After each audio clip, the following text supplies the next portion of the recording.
Avez-vous déjà ressenti sur vous le poids de votre propre vie? Pas seulement la fatigue, mais la lourdeur de l'existence même.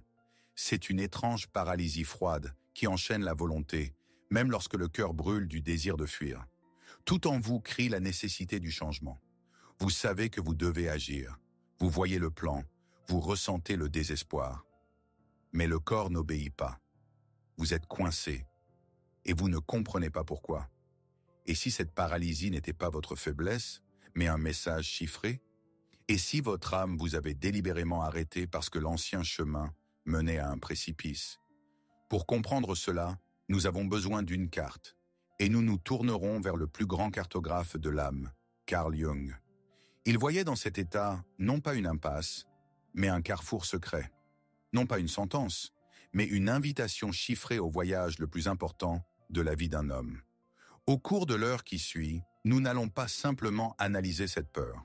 Nous allons déchiffrer son sens caché. Vous comprendrez pourquoi vous n'avez en réalité aucune force et pourquoi toutes les tentatives de se prendre en main sont vouées à l'échec.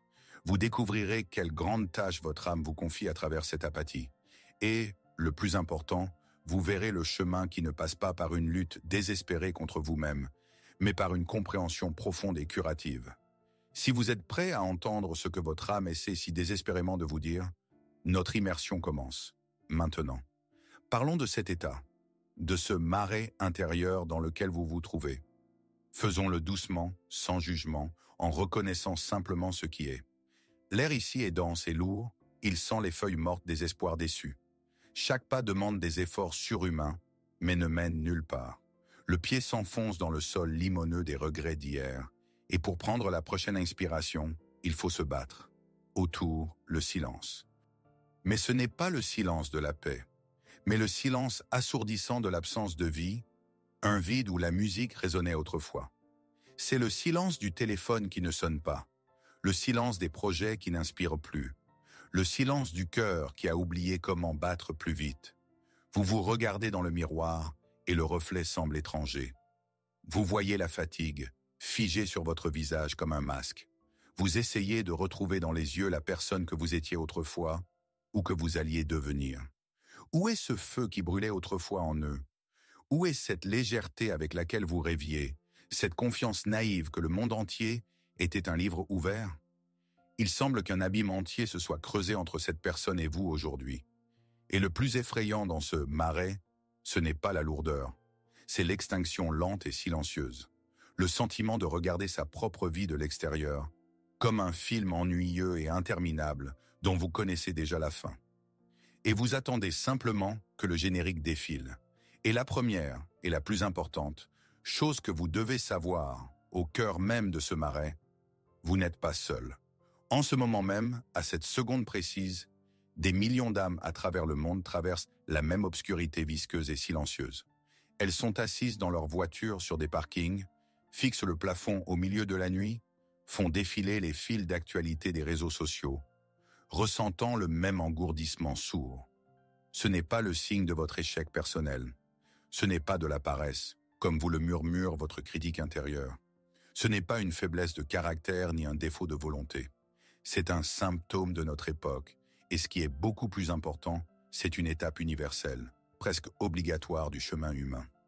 Les grands mythes et les textes sacrés de toutes les cultures décrivent cette descente dans les ténèbres, cette perte de chemin. Votre état n'est pas un signe de pathologie, mais le témoignage que votre âme refuse de continuer sur une fausse voie. Elle s'est mise en grève, alors écoutez-moi maintenant. Cessez de vous blâmer, débarrassez-vous de ce poids de la honte. Vous n'êtes pas brisé, vous ne régressez pas. Vous êtes dans un processus profond, difficile, mais vitalement nécessaire. Et notre tâche est de le comprendre, pas de le juger. La culture contemporaine, tous ces gourous de la productivité et de la pensée positive, nous apprennent à fuir cet état, à le combattre, à le guérir par la discipline, de nouveaux objectifs, des douches froides et des affirmations. Ils voient dans votre marais un ennemi à vaincre, une anomalie à corriger. Mais si nous posions une question tout à fait hérétique, presque interdite, et si ce marais n'était pas une prison dont il faut s'échapper, mais une terre sacrée dans laquelle votre âme devait s'immerger pour puiser de la force, et si l'énergie n'avait pas disparu, mais avait simplement changé de direction. Imaginez une rivière puissante qui disparaît soudainement de la surface de la Terre. Pour celui qui se tient sur la rive, c'est une catastrophe, une sécheresse. Mais la rivière n'est pas morte. Elle est simplement allée en profondeur pour se creuser un nouveau lit invisible dans l'obscurité, brisant les rochers et nourrissant des racines que personne ne soupçonne. Votre énergie fait la même chose en ce moment. Elle est passée de l'extérieur à l'intérieur. Et si votre âme vous avait délibérément conduit à ce point de silence et de paralysie, parce que c'est seulement ici, loin du bruit des attentes des autres, que vous pouvez enfin entendre sa vraie voix. Et pour comprendre ce paradoxe, pour oser croire que votre rivière est bien allée sous terre et ne s'est pas asséchée, nous devons d'abord accomplir un travail nécessaire. Nous ne pouvons pas plonger directement dans les profondeurs. La surface de ce marais est recouverte d'une épaisse couche de glace trouble. C'est la glace des idées fausses répandues, la glace de votre propre honte et de votre autocritique. Ce sont les étiquettes de paresse, de faiblesse et d'échec que vous vous êtes vous-même collés. Cette glace empêche de regarder à l'intérieur. Elle ne reflète que votre visage fatigué et le ciel gris, vous faisant croire qu'il n'y a rien d'autre là-bas. Par conséquent, avant de descendre dans les profondeurs, nous devons d'abord briser cette glace, méthodiquement, éclat par éclat. Nous devons dégager le chemin pour notre regard et comprendre à quoi nous avons vraiment affaire. Car avant de chercher le trésor au fond, il faut être sûr que la lumière de notre conscience ne sera pas trompée par les miroirs déformants des fausses représentations. Alors, commençons à briser cette glace. Commençons par le mythe le plus répandu et le plus toxique, que votre critique intérieure vous répète très probablement tous les jours. Mythe numéro 1, c'est juste de la paresse. Cette étiquette semble si logique, mais elle est absolument fausse. Qualifier votre état de paresse, c'est comme qualifier une tempête dans l'océan de mauvaise humeur de l'eau. La paresse est un refus actif de faire des efforts. C'est le choix du confort plutôt que du travail. Mais ce que vous ressentez ressemble-t-il à du confort? Vous ne vous reposez pas. Vous menez une guerre continue et épuisante. Une quantité colossale d'énergie psychique est dépensée simplement pour sortir du lit, prendre une douche, répondre à un email professionnel. Chaque acte banal devient un exploit. La paresse, c'est quand on a de l'énergie mais qu'on ne veut pas la dépenser. Votre état, c'est quand vous dépensez toute votre énergie dans une lutte intérieure invisible et qu'il ne reste plus rien pour le monde extérieur. Mythe numéro 2, je manque de volonté. C'est le niveau suivant de l'autoflagellation. Si seulement j'étais plus fort, j'y arriverais. Mais cette idée fausse est basée sur une incompréhension du fonctionnement de la volonté. Imaginez la volonté comme un moteur puissant dans une voiture. Il peut faire avancer la voiture, mais à une seule condition. Si le conducteur sait où aller. Votre problème n'est pas le moteur. Votre problème est que la carte a disparu et que la destination s'est effacée. Votre âme n'est plus d'accord avec l'itinéraire que vous avez tracé pour elle. Et vous essayez de rouler par la force de la volonté, mais tous vos systèmes de navigation crient à l'erreur. Appliquer la volonté ici, c'est comme appuyer sur l'accélérateur quand la voiture est embourbée. Vous ne faites que vous enfoncer davantage, en brûlant du carburant et en usant le moteur. Mythe numéro 3, c'est un déséquilibre chimique et je n'y suis pour rien. Ce mythe est plus subtil et plus dangereux car il contient une part de vérité. Bien sûr, notre état d'âme a un corrélat neurochimique. Et demander de l'aide médicale peut être une étape vitale. Mais réduire tout le problème à la chimie, c'est décrire le mécanisme en ignorant le sens. C'est comme expliquer les pleurs d'une personne qui a perdu un être cher par le fonctionnement de ses glandes lacrymales. Oui, les glandes fonctionnent, mais pourquoi fonctionnent-elles? Le déséquilibre chimique est une description de ce qui se passe dans votre cerveau, mais pas une réponse à la question de savoir pourquoi votre psyché est arrivée à cet état. Chacune de ces étiquettes, paresse, manque de volonté, chimie, est comme tenter de soigner une blessure profonde avec un pansement. Elles décrivent la surface en ignorant les mouvements tectoniques qui se produisent en profondeur. Elles vous font combattre le mauvais ennemi. Si toutes ces étiquettes, paresse, manque de volonté, chimie, ne sont que des pansements, quelle est donc la véritable blessure? Pour le comprendre, utilisons une métaphore très précise et puissante. Imaginez que votre apathie n'est pas une maladie, mais une fièvre de l'âme. Rappelez-vous comment nous traitons la fièvre dans le corps.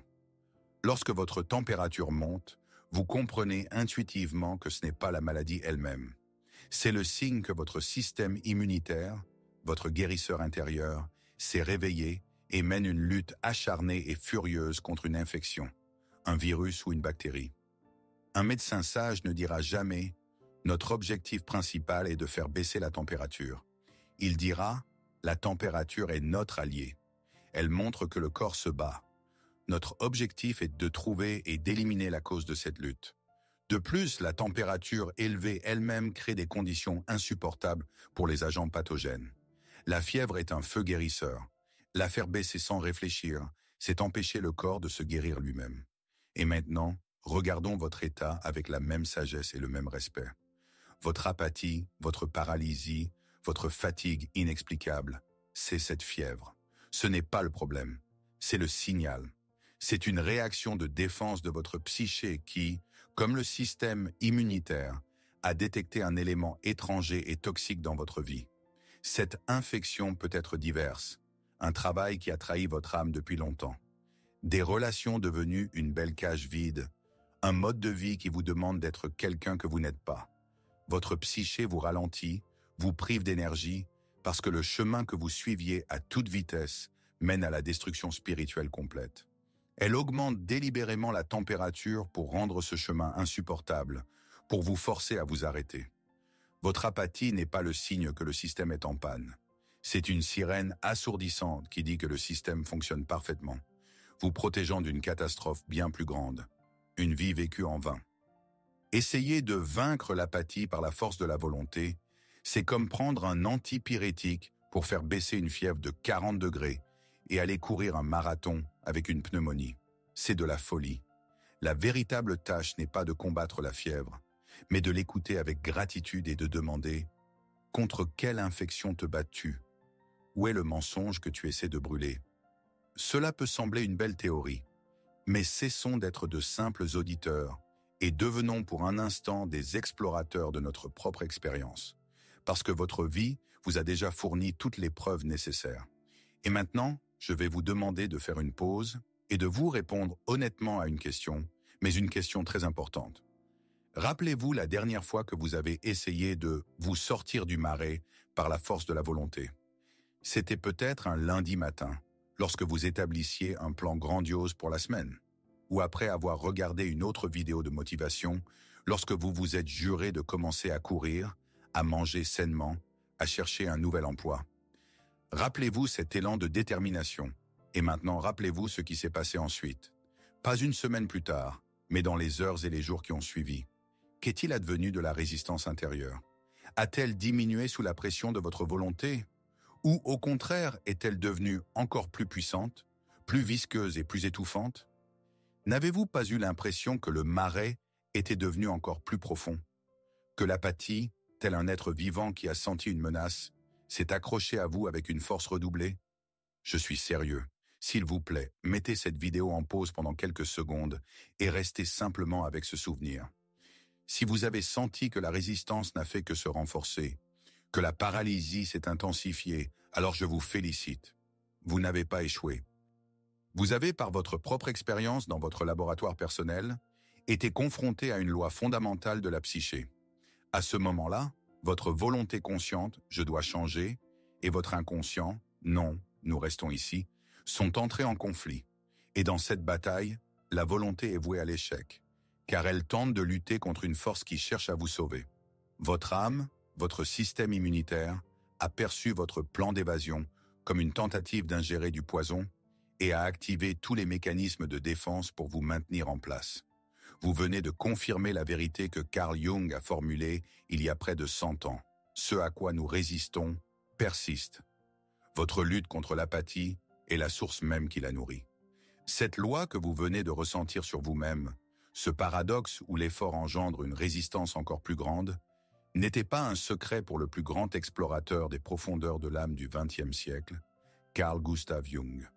Contrairement à ses contemporains, qui ne voyaient dans de tels états qu'une pathologie à éliminer au plus vite, Jung, tel un Dante intrépide, descendait dans ces cercles obscurs de la psyché avec ses patients. Il n'avait pas peur de leur marais, car il reconnaissait ce territoire. Il voyait que ses patients, coincés dans l'apathie et le désespoir, n'étaient en réalité pas dans une impasse. Ils se trouvaient au centre même du processus alchimique le plus important et le plus sacré. Les anciens alchimistes, que Jung a étudiés en profondeur, croyaient que pour transformer un métal vil, le plomb, en or pur, il fallait d'abord le soumettre à un processus de décomposition. Il fallait le chauffer, le dissoudre, le réduire à l'état de prima materia, la matière première, noire, indifférenciée. Ils croyaient que de ce chaos, de cette noirceur, pouvait naître quelque chose de nouveau et de précieux. Cette première étape, la plus douloureuse et la plus effrayante, ils l'appelaient nigredo, la noirceur. Jung y a vu la métaphore parfaite du processus psychologique le plus profond. Il a compris que l'âme, pour guérir et passer à un nouveau niveau d'être, doit d'abord descendre dans sa propre nuit. Elle doit traverser le stade de la nigredo, où l'ancienne personnalité, les anciennes valeurs, les anciennes croyances qui se sont épuisées, commencent à se désintégrer et à se dissoudre. Votre marais, c'est la nigredo. Votre apathie, c'est le feu qui dissout l'ancienne façade de plomb. Votre paralysie, c'est le signe que le processus est en pleine action. Vous n'êtes pas dans une impasse. Vous êtes dans la cornue alchimique de votre propre âme. Et ce que vous ressentez, ce n'est pas la fin du chemin. C'est son début le plus sombre, mais aussi le plus important, le plus nécessaire. Alors qu'est-ce que la nigredo d'un point de vue psychologique? Pour le comprendre, nous devons devenir alchimistes pour un temps. Imaginez un ancien laboratoire, éclairé seulement par la lueur vacillante d'un feu. Sur la table, un traité poussiéreux décrit le grand œuvre, l'opus magnum, la transformation du plomb ordinaire en or pur et brillant. Les anciens maîtres savaient, on ne peut pas simplement polir le plomb pour qu'il devienne de l'or. On ne peut pas simplement changer sa forme extérieure. Il faut changer son essence. Et la première étape, la plus importante de ce processus, il l'appelait solutio, la dissolution. Il plaçait le plomb dans une cornue et le chauffait, le soumettait à l'action d'acide, jusqu'à ce que le métal solide et structuré perde sa forme, se transformant en une masse noire, homogène et visqueuse. C'était la prima materia, la matière première. Il croyait que c'est seulement de cet état de chaos, de cette noirceur fertile, que quelque chose de nouveau et de précieux pouvait naître. La percée géniale de Jung a été de voir là, non pas une recette chimique, mais une carte parfaite de l'âme humaine. Il a compris que la cornue alchimique, c'est notre psyché, et le plomb, c'est notre personnalité. Plus précisément, la partie qu'il appelait la persona. C'est notre masque social, l'ensemble des rôles et des croyances que nous avons construits pour survivre dans ce monde. Bon employé, parent responsable, personne qui a réussi, personnalité forte. C'est cette statue que nous avons minutieusement sculptée dans la pierre des attentes des autres et de nos propres idées sur ce que nous devrions être. Et puis, il y a un certain moment de la vie, l'âme se rend compte que cette statue de plomb est devenue trop étroite. Elle est belle, elle est solide, mais elle est morte. Elle ne correspond pas à cet or intérieur, à ce véritable soi qui aspire à se manifester. Et alors, la psyché déclenche le processus de la nigredo. Elle commence à dissoudre cette statue. Vos croyances, qui semblaient inébranlables, commencent à s'effriter. Vos objectifs, que vous poursuiviez depuis si longtemps, perdent tout leur sens. Votre carrière, votre rôle social, tout cela commence à vous paraître étranger et faux. Et nous arrivons ici à la question principale. Où est passée toute votre énergie? Elle n'a pas disparu. Elle est entièrement, jusqu'à la dernière goutte, consacrée à ce processus titanesque de désintégration intérieure. Vous vous sentez épuisé non pas parce que vous ne faites rien, mais parce que votre âme, à votre insu, est engagée dans le travail le plus complexe et le plus énergivore qui soit, le démantèlement complet de votre ancien univers. C'est un peu comme ce qui se passe pour la chenille dans son cocon. De l'extérieur, le cocon est immobile et semble sans vie, mais à l'intérieur, une transformation totale et tumultueuse est en cours. L'ancienne structure se dissout complètement pour que de cette soupe puisse émerger une nouvelle créature. Votre fatigue, c'est la fatigue de cette chenille. Votre apathie, c'est la noirceur de la matière première. Votre paralysie, c'est un signe sacré. Ne pas déranger, grande œuvre en cours. Ce drame alchimique peut sembler abstrait, Mais il se joue dans la vie des gens ordinaires tous les jours, loin des anciens laboratoires. Laissez-moi vous raconter l'histoire de Sarah. Imaginez Sarah, une brillante avocate. Toute sa vie était une œuvre d'art, taillée dans le granit du mot devoir. Elle devait être la meilleure à la faculté de droit. Elle devait obtenir un poste dans un cabinet prestigieux. Elle devait épouser l'homme qu'il fallait, vivre dans la maison qu'il fallait, conduire la voiture qu'il fallait. Et elle a tout accompli. Sa persona était impeccable, polie, blindée, suscitant l'admiration. Pour le monde extérieur, Sarah était l'incarnation du succès. Sa vie était une statue de plomb, portée à la perfection. Mais vers 40 ans, quelque chose à l'intérieur de cette statue a commencé à mourir. Au début, c'était un léger murmure le dimanche soir, une angoisse sourde et inexplicable avant le début d'une nouvelle semaine de travail. Puis le murmure s'est fait plus fort. Elle gagnait de gros procès, mais ne ressentait rien d'autre qu'un vide. Elle était assise à table dans sa maison parfaite et se sentait comme un fantôme. L'apathie a commencé, une fatigue qu'aucune vacance ne pouvait guérir. C'était son âme qui commençait sa rébellion silencieuse.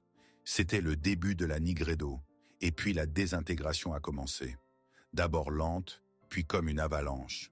De petites erreurs au travail, autrefois impensables. Une distance croissante entre elle et son mari, qui aimait l'avocate, mais ne connaissait pas la femme à l'intérieur.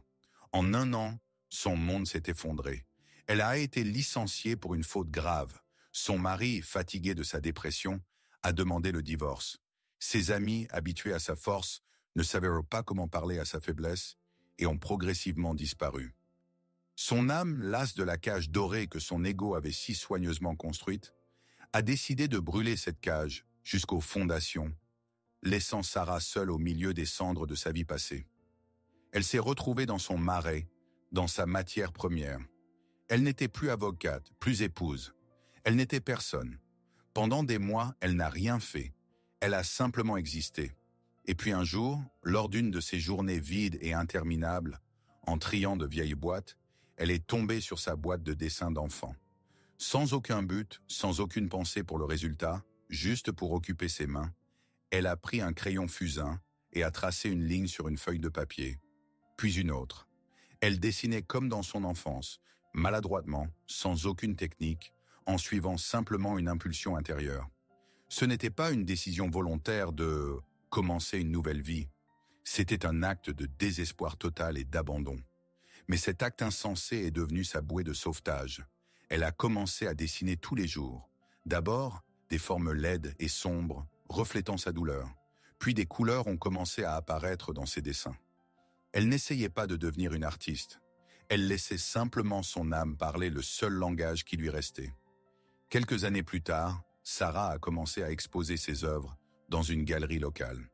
Elle n'est pas devenue mondialement célèbre, n'a pas gagné des millions. Mais pour la première fois de sa vie, elle s'est sentie vivante.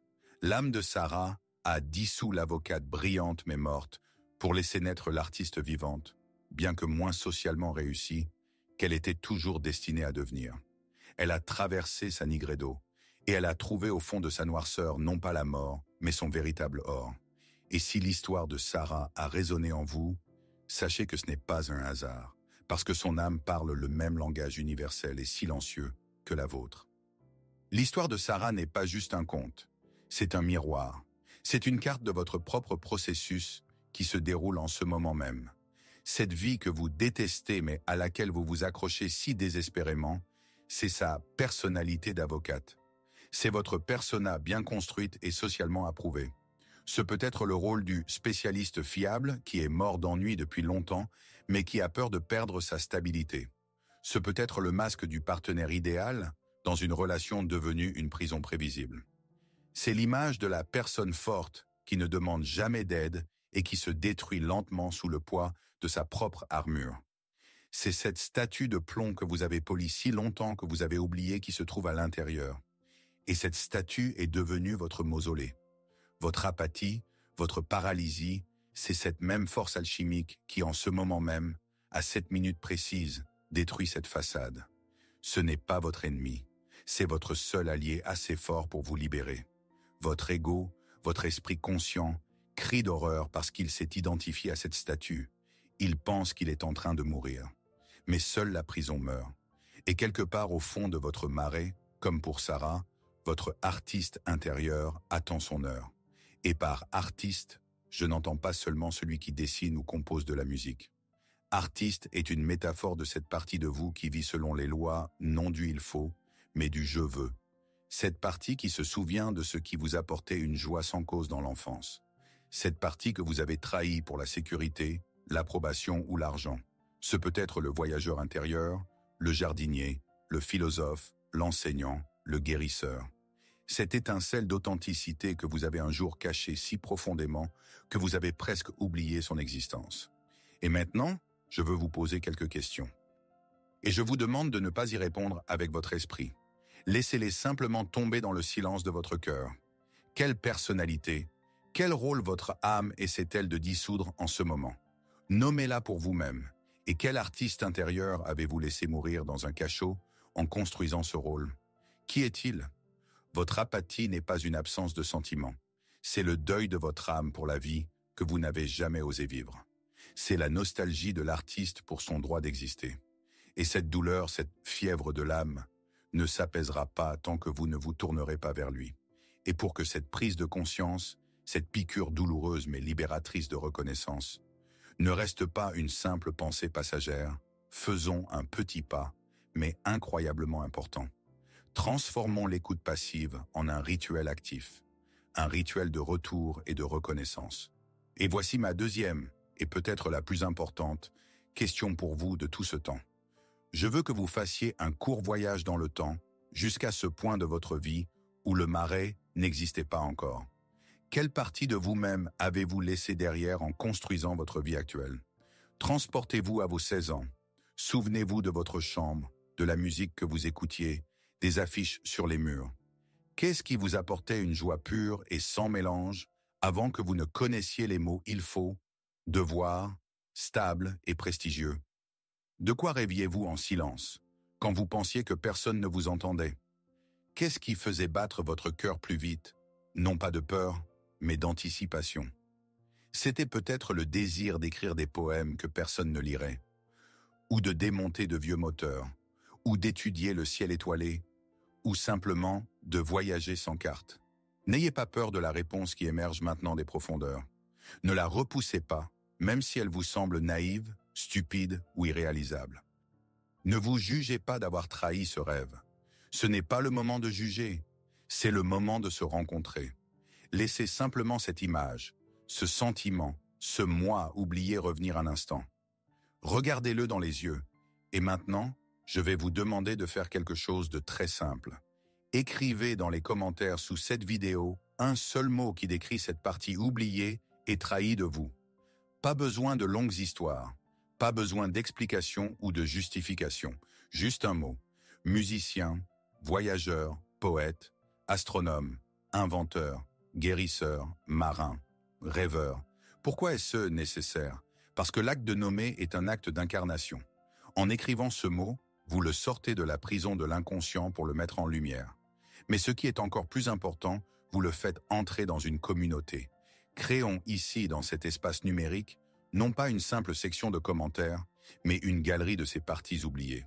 Un espace sacré où elles peuvent être vues et reconnues. En faisant défiler ces commentaires, vous verrez des centaines, peut-être des milliers d'autres artistes, philosophes et explorateurs. Vous comprendrez à quel point cette perte est universelle. Et peut-être que, dans ce flot de mots solitaires sous une vidéo, vous sentirez pour la première fois depuis longtemps que vous faites partie de votre véritable tribu. La tribu de ceux dont l'âme se souvient et se languit aussi. C'est votre chance de dire à cette partie oubliée de vous-même « Je te vois, je me souviens de toi, et je ne ferai plus semblant que tu n'existes pas ». Faites-le maintenant. Quand nous regardons ces mots dans les commentaires, poète, astronome, rêveur, cette galerie de parties oubliées de nous-mêmes, nous commençons à comprendre quelque chose de fondamental. Nous comprenons que la crise que nous traversons n'est pas une panne aléatoire ni une malédiction.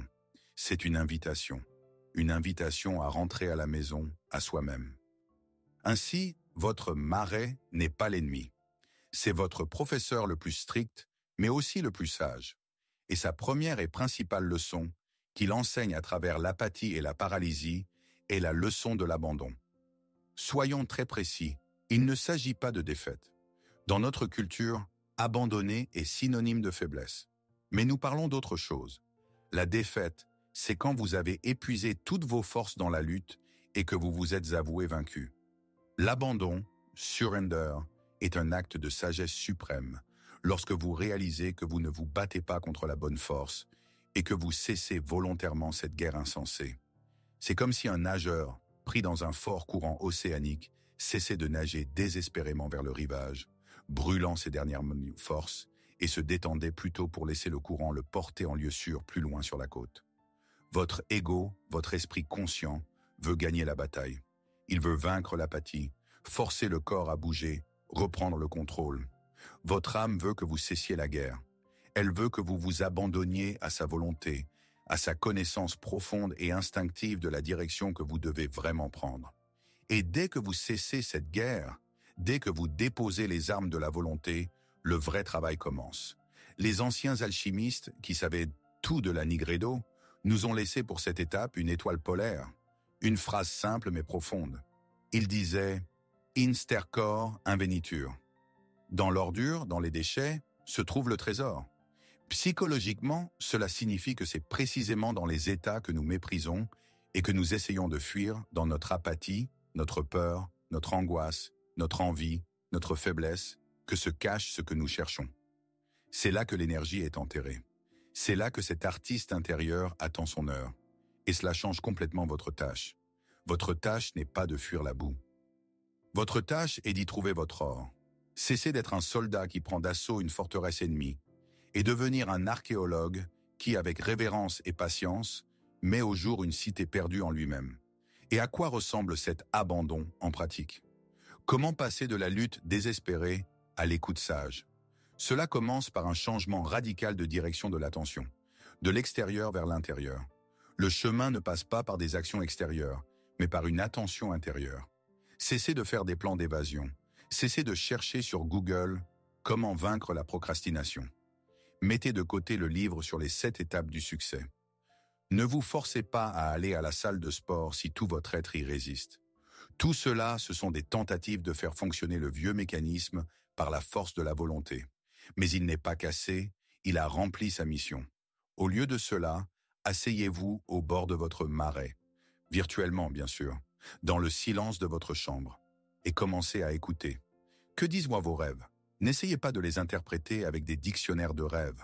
Observez simplement. Quelles images et quels scénarios se répètent dans ce théâtre nocturne de votre âme? Quels sentiments vous restent après le réveil? Anxiété, tristesse, ou peut-être un étrange soulagement? Les rêves sont des lettres directes et non chiffrées de votre inconscient. Commencez à les lire. Quelles images et quelles fantaisies vous viennent dans les moments de silence lorsque vous conduisez ou faites la vaisselle? Peut-être l'image d'une route qui s'enfonce dans la forêt ou d'une maison abandonnée de votre enfance. La psyché ne parle pas avec des mots, mais avec des images. Commencez à les considérer comme des lettres qui vous sont personnellement adressées. Et le plus important, quels sentiments avez-vous réprimés si longtemps? Cette colère que vous jugiez inconvenante, cette profonde tristesse que vous masquiez par du cynisme, cette envie de la liberté des autres que vous condamniez en vous comme de la mesquinerie, ce ne sont pas de mauvaises émotions, ce sont des messagers. La colère indique des limites violées, la tristesse, ce qui a été perdu, l'envie, ce que votre âme désire ardemment. Ce sont les voix de votre ombre, ces parties de vous que vous avez un jour rejetées pour construire votre persona idéal. C'est votre perdant intérieur, votre enfant, votre rebelle. Tous ces aspects de la personnalité qui ne cadraient pas avec l'image d'une personne forte et qui a réussi. Vous les avez exilés dans les cachots de votre âme en plaçant votre critique intérieure comme gardien. Et vous avez cherché l'énergie du changement dans le monde extérieur, dans le café, la motivation, l'approbation des autres, sans comprendre que pendant tout ce temps, elle était captive. Elle était enfermée avec ces parties de vous que vous aviez vous-même condamnées. Votre fatigue, c'est l'énergie que vous dépensez pour maintenir cette prison intérieure. Le chemin de la libération ne passe pas par la construction de quelque chose de nouveau à l'extérieur, mais par la libération de ce qui existe déjà à l'intérieur. Il ne demande pas de la volonté, mais le courage d'écouter.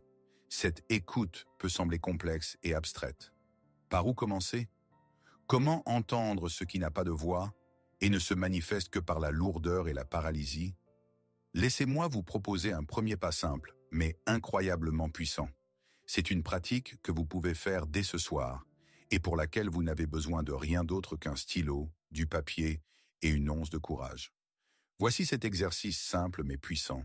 Prenez un journal, pas un ordinateur portable, pas un téléphone, du papier et un stylo. L'acte physique d'écrire à la main engage des parties complètement différentes de notre cerveau, nous ralentit et nous connecte au corps. Trouvez 15 minutes où personne ne vous dérangera. C'est votre temps. C'est un temps sacré. En haut d'une page blanche, écrivez le nom de celui à qui vous allez parler. Donnez un nom à votre symptôme, comme s'il s'agissait d'un être vivant, d'une personnalité distincte vivant en vous. Par exemple, mon apathie, ma peur du changement, ma paralysie intérieure. Et puis, commencez un dialogue. Écrivez une adresse simple et respectueuse, comme si vous écriviez à un vieil homme sage mais incompris. Écrivez quelque chose comme « Chère apathie, je me suis si longtemps battu contre toi. Je t'ai détesté et j'ai essayé de me débarrasser de toi. Aujourd'hui, je ne vais pas me battre. Je veux t'entendre. Qu'essaies-tu de me dire? De quoi me protèges-tu? Quel est ton véritable message pour moi? » Et puis, le plus important, taisez-vous. Déconnectez votre critique intérieure, votre analyste, votre sceptique, et écrivez la réponse qui vient. Ne réfléchissez pas, ne corrigez pas, n'analysez pas si c'est juste ou stupide. Votre tâche est simplement de noter la toute première impulsion qui vous vient à l'esprit. Devenez cette apathie pour un temps. Donnez-lui une voix. Laissez-la parler à travers votre main. Que se passe-t-il à ce moment-là? Vous accomplissez une révolution dans votre monde intérieur. Pour la première fois depuis des années, vous traitez votre symptôme non pas comme un ennemi à détruire, mais comme une partie importante de vous-même qui a sa propre vérité. Vous passez de la position de guerrier à celle d'auditeur. C'est l'acte d'intégration de l'ombre. Vous serez étonné de découvrir que derrière le masque d'une apathie morose se cache un être sage et fatigué qui a un message très important pour vous. Peut-être dira-t-il « Je te protège d'un travail qui te tue parce que tu n'oses pas partir toi-même » ou « Je te prive de tes forces parce que tu les dépenses pour des gens qui ne t'apprécient pas » ou « Je te garde ici en silence parce que tu n'as jamais pleuré ce rêve que tu as trahi il y a 20 ans ». Ce n'est pas juste un exercice, c'est un acte d'écoute sacré. C'est le premier pas pour transformer la prison de votre symptôme en la salle du trône de votre plus sage conseiller. Cet exercice n'est que le début d'un dialogue, mais le simple fait que vous soyez prêt à l'entamer change déjà tout. Cela prouve que vous n'êtes pas au centre d'une impasse, mais au seuil d'une grande transformation. C'est le signe que le processus alchimique de la Nigredo est prêt à passer à sa phase suivante, créatrice. Alors écoutez et acceptez cette vérité de tout votre être. Ce que vous vivez n'est pas une crise de faiblesse. C'est une crise de croissance. Imaginez un serpent qui a grandi. Sa vieille peau est devenue insupportablement étroite. Elle l'étouffe, l'empêche de voir, entrave ses mouvements. Et le processus de la mue est douloureux. Il exige de se frotter contre les pierres et les branches acérées de la réalité. De l'extérieur, cela ressemble à une agonie. Mais cette douleur ne témoigne pas de la maladie ou de la faiblesse du serpent. Au contraire, elle témoigne de la force de vie en lui qui réclame plus d'espace, réclame un renouveau, réclame une croissance continue. Votre ancienne vie, votre persona, est devenue cette peau étroite. Et votre apathie, votre paralysie, c'est ce sentiment d'étouffement dans une vieille forme qui ne correspond plus à votre dimension intérieure. Vous avez l'impression de mourir, et d'une certaine manière, vous avez raison. Mais ce n'est pas votre essence qui meurt, c'est votre persona qui meurt. C'est ce faux contrat que vous avez passé avec le monde en échange de la sécurité et de l'approbation qui meurt. C'est cette version de vous qui s'est contentée de moins que ce que votre âme mérite qui meurt. Vous n'êtes pas en train de mourir. Vous vous préparez à une nouvelle naissance. Et cela ne vous arrive pas simplement. Ne pensez pas une seconde que vous êtes une victime passive des circonstances ou d'une mauvaise biochimie. C'est votre âme, votre soi profond, qui fait cela pour vous. Elle est un chirurgien sage qui pratique une opération complexe, douloureuse, mais vitalement nécessaire pour séparer le vrai du faux. Votre ego est en panique parce qu'il perd le contrôle. Mais votre âme sait exactement ce qu'elle fait.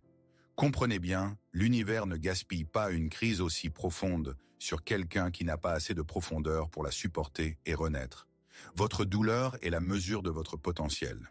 La profondeur de votre désespoir n'est que le reflet de la hauteur à laquelle votre âme vous appelle à vous élever. Vous n'êtes pas brisé, vous êtes en expansion. Nous avons donc parcouru un long chemin à travers l'obscurité de votre état, de la déconstruction des faux mythes à la rencontre avec des parties oubliées de vous-même. Et s'il ne fallait retenir qu'une seule pensée, un seul cristal de sens de tout notre voyage d'aujourd'hui, que ce soit celle-ci. Rappelez-vous, votre paralysie n'est pas une erreur du système.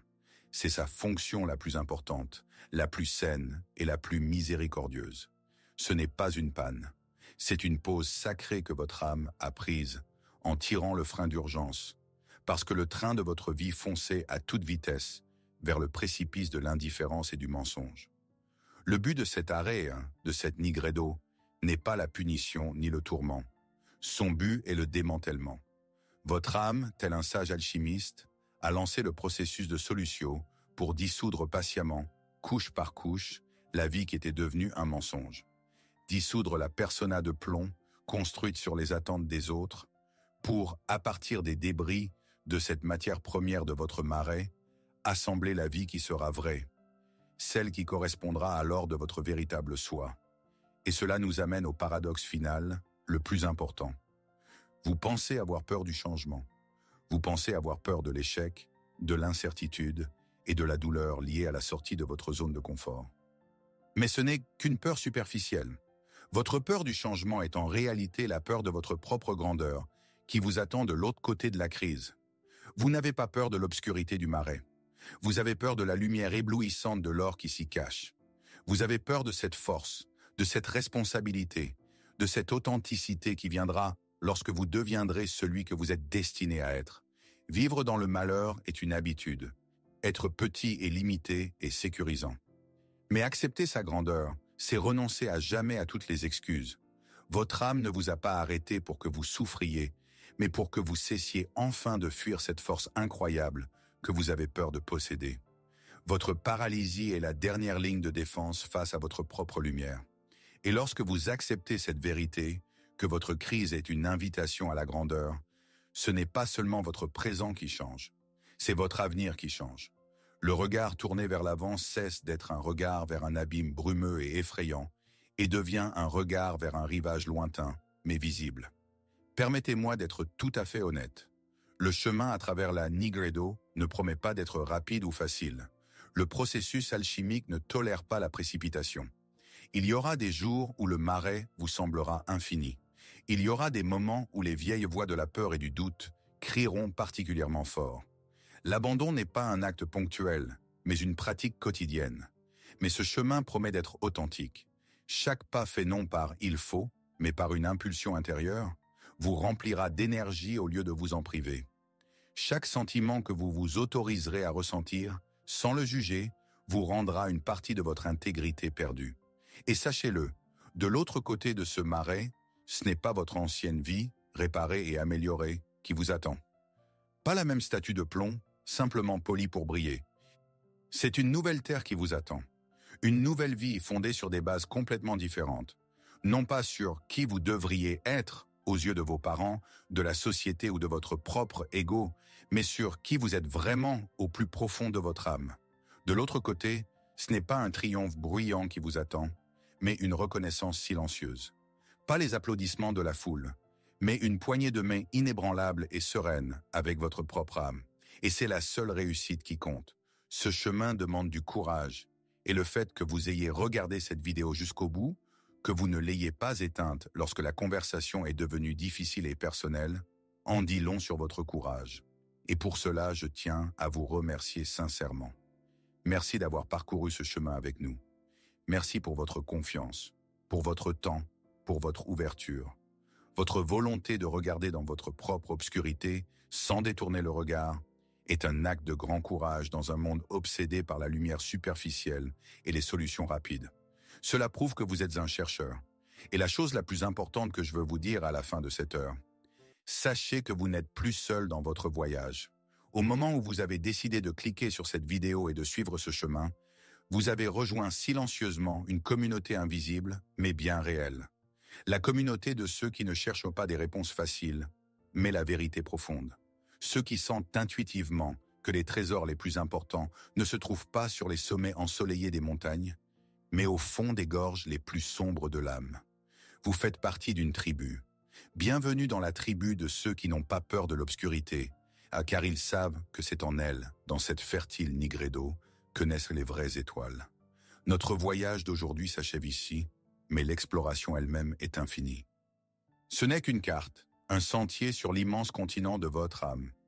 Si cette plongée en profondeur a trouvé un écho dans votre cœur, si vous sentez que ce langage de vérité est votre langage, je vous invite à poursuivre cette exploration ensemble.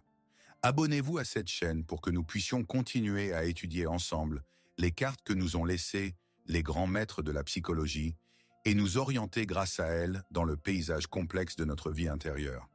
Cliquez sur la cloche pour ne pas manquer notre prochaine conversation. Pensez-y non pas comme une notification, mais comme un signal silencieux, vous invitant à vous arrêter à nouveau, à mettre de côté l'agitation du monde et à consacrer du temps à ce qui est vraiment important. Et enfin, si cette heure vous a apporté ne serait-ce qu'un rayon de lumière dans votre obscurité, s'il vous plaît, mettez un j'aime. Considérez cela non pas comme un geste pour un algorithme sans âme, mais comme un acte de service. Votre j'aime n'est pas juste un chiffre. C'est un phare que vous allumez pour un autre voyageur, perdu dans sa propre nuit.